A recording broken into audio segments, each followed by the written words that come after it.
A few weeks after a deputy suffered from a cardiac arrest and was rescued by a group of Gwinnett County inmates, the sheriff's office is sharing a similar story.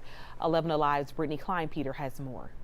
His doctor said that had he not received such quick medical attention, that he could have died from this stroke. Deputy Patrick Edmond was conducting cell searches at the Gwinnett County Jail when a group of inmates noticed something was wrong.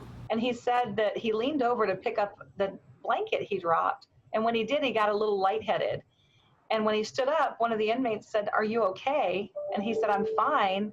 And the inmate said, "No, sir, you're not fine." Deputy Edmond didn't know it at the time, but he was suffering from a stroke. So they grabbed a chair and had him sit down.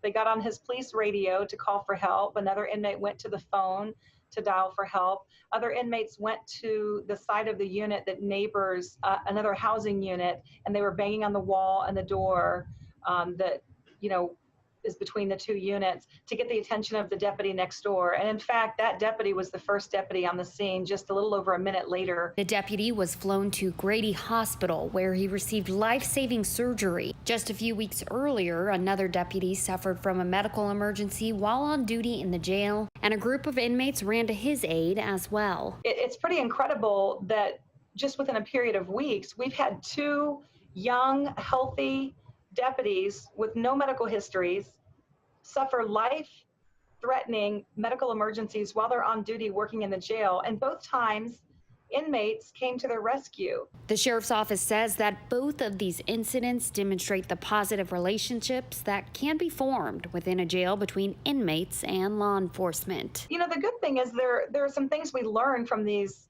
situations. There are many people who may assume there's always an adversarial relationship between law enforcement officers and citizens suspected of committing crimes. And that's not always the case. Unfortunately, sometimes it is, but very often it's not. The sheriff's office tells me that Deputy Edmond is stable and is recovering at home.